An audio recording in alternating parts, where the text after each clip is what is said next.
जारी न्यूज 24 पर मैं हूं आपके साथ मकसूद खान। वोट चोरी के विरुद्ध राहुल गांधी के युद्ध में बीजेपी को गृह युद्ध की साजिश की बू कहां से आ गई? राहुल ने तो नेपाल का जिक्र भी नहीं किया, फिर बीजेपी की पूरी पलटन नेपाल नेपाल क्यों चिल्लाने लगी? राहुल ने तो जेन जी को क्रांति दूत बताया है, फिर उसमें बीजेपी को भूत क्यों नजर आने लगा? अगर चुनाव आयोग के साथ बीजेपी की कोई मिली भगत नहीं है, अगर बीजेपी चुनाव की चोरी में शामिल नहीं है, तो फिर उसे डर क्यों लग रहा है?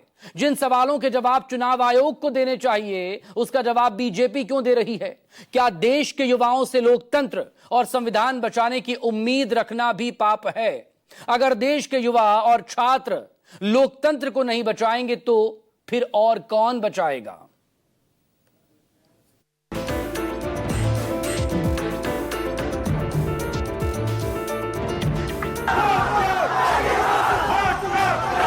%% सबूत है, प्रूफ है कि ज्ञानेश कुमार जी हिंदुस्तान के चीफ इलेक्शन कमिश्नर वोट चोरों की रक्षा कर रहे हैं।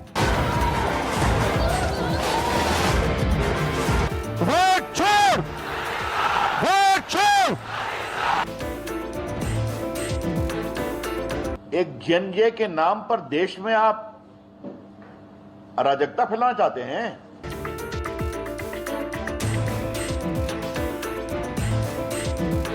कांग्रेस वोटर्स डिलीट हो रहे हैं, ऑपोजिशन के वोटर्स डिलीट हो रहे हैं। वोट चोर!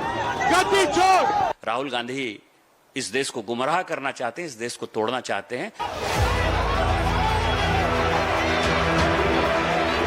दलित वोटर्स डिलीट हो रहे हैं, आदिवासी हो रहे हैं, ओबीसी वोटर्स डिलीट हो रहे हैं।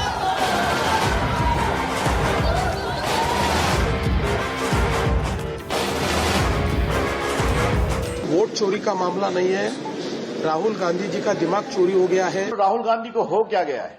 कितना झूठ बोलेंगे? दलितों को, पिछड़ों को, आदिवासियों को, गरीब जनरल कास्ट के लोगों को एक बार फिर गुलाम बनाया जा रहा है। राहुल गांधी जी कभी कहते हैं हाइड्रोजन बम लाए, कभी कहते हैं परमाणु बम लाए, और सब जो है छुरछुरिया बम निकल जाते। ये है चोरी।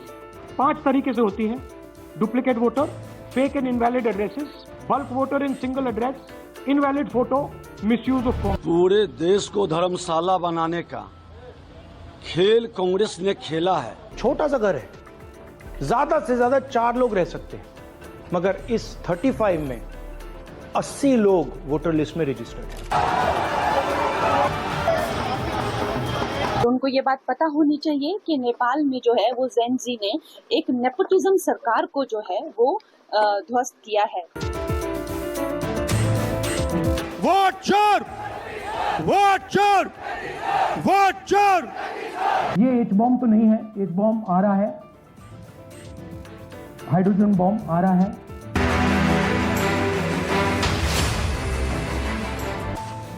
वो बात सारे फसाने में जिसका जिक्र ना था, वो बात उनको बहुत नागवार गुजरी।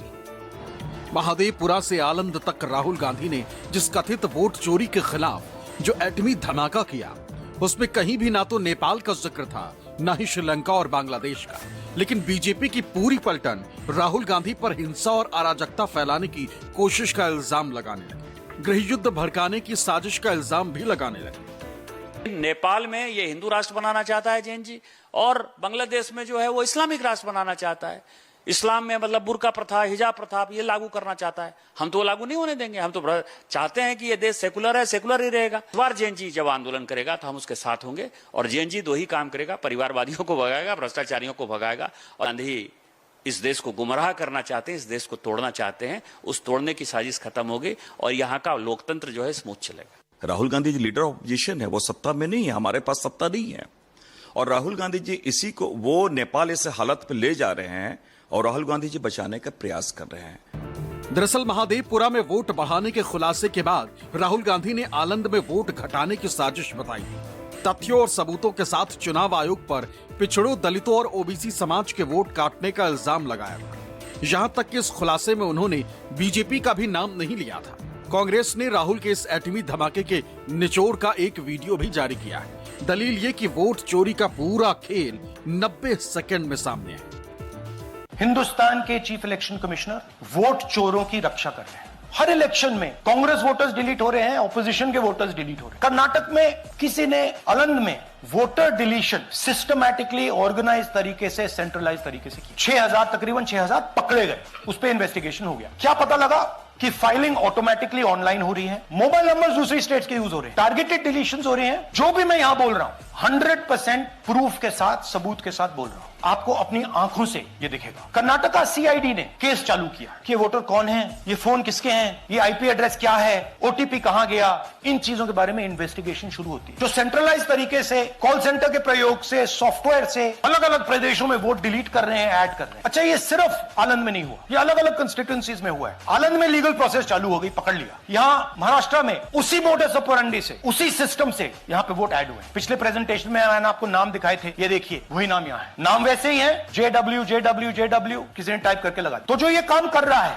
ये उत्तर प्रदेश में, हरियाणा में, बिहार में, कर्नाटक में, महाराष्ट्र में वही कर रहा है। तो हमारी डिमांड है, ज्ञानेश कुमार जी, आप अपना काम कीजिए। आपने ओथ लिया है, आप हिंदुस्तान के चीफ इलेक्शन कमिश्नर हैं। आपसे कर्नाटक की सीआईडी सबूत मांग रही है। आप कर्नाटक की सीआईडी को ये सबूत 1 सप्ताह के अंदर दे दीजिए, नहीं तो पूरा हिंदुस्तान के सारे युवा इस बात को एक्सेप्ट करेंगे कि आप वोट चोरों की आप मदद कर रहे हो। रवायत की तरह चुनाव आयोग ने राहुल गांधी के आरोपों को निराधार बताया और फिर बीजेपी की पूरी पलटन राहुल गांधी पर टूट पड़ी। लेकिन इसके बाद राहुल ने एक एक्स पोस्ट के जरिए दावा किया कि देश के युवा, देश के छात्र, देश की जिनजी संविधान को बचाएंगे, लोकतंत्र की रक्षा करेंगे और वोट चोरी को रोकेंगे। जैसे ही राहुल ने जिनजी का जिक्र किया, सत्ता के समंदर में गुस्से की नई लहर फूट पड़ी और सब एक सुर में राहुल गांधी पर हिंदुस्तान को नेपाल में तब्दील करने की कोशिश का आरोप लगाने लगे। मित्रों, राहुल गांधी को हो क्या गया है? कितना झूठ बोलेंगे, कितना तथ्यों को तोड़ मड़ोड़ कर रखेंगे। मैं इससे कड़े शब्दों का प्रयोग कर सकता हूं, लेकिन राहुल गांधी जी न वो मेरे संस्कार, न मेरी पार्टी के संस्कार हैं। लेकिन देश के लोकतंत्र को आप धोखा दे रहे हैं। यंगस्टर जिसको भुखमरी का शिकार है, बेरोजगारी का शिकार है, पलायन है, और उसके सामने राहुल गांधी जी ने देश का तथ्य वो जानता भी है, वो तथ्य रखा है। तो जनरेशन नेक्स्ट की बात यह है कि जनरेशन नेक्स्ट के लिए आज के जनरेशन को तो कुछ करना होगा ना, और करने के लिए यह जो मौजूदा सरकार है उसको डेमोक्रेटिकली हराना होगा। और ये डेमोक्रेसी को तो मानती नहीं है ये सरकार, ये अधिनायकवाद को मानती है। हम लोग डेमोक्रेसी को मानते हैं, भाईचारे को मानते हैं और इंस्टीट्यूशन में विश्वास करते हैं। भारतीय जनता पार्टी किसी भी इंस्टीट्यूशन में विश्वास नहीं करती, डेमोक्रेसी में विश्वास नहीं करती, डेमोक्रेसी के सहारे आकर के डिक्टेटरशिप करती है। कर्नाटक के आलंद सीट पर कथित एटमी धमाका करने के दौरान राहुल ने महाराष्ट्र का भी जिक्र किया था। लिहाजा अल सुबह महाराष्ट्र के मुख्यमंत्री भी मीडिया के सामने नामुदार हुए और चुनाव चोरी को राहुल के दिमाग की चोरी बताने लगे। लेकिन महाराष्ट्र से ही जवाब मिला, देश का युवा चुनाव चोरी बर्दाश्त तो नहीं करेगा। कि वोट चोरी का मामला नहीं है, राहुल गांधी जी का दिमाग चोरी हो गया है। अब जब दिमाग चोरी हो जाता है तो इसी प्रकार की बातें लोग कहते हैं। मैंने पहले भी कहा था कि इनको देश के संविधान के प्रति कोई आस्था नहीं है। देश के संविधान ने तैयार की हुई सारी व्यवस्थाओं को नकारते। अब तो उन्होंने अपने अर्बन माओइस्ट होने का सबूत ही दे दिया। बिल्कुल, देश के युवा ही तो हमारे फ्यूचर है। हमारे देश के जो हमारे फ्यूचर के देश को बढ़ाने वाले आगे हैं, जो नेता बनने वाले आगे हैं, वही तो हैं। और उनको सारे युवाओं को निकलना चाहिए कि आज इस देश के अंदर भ्रष्टाचार आसमान तक पहुंच चुका है, देश में नफरत फैली जा रही है, झूठ बोलने वाले लोग पार्लियामेंट में बैठे हुए हैं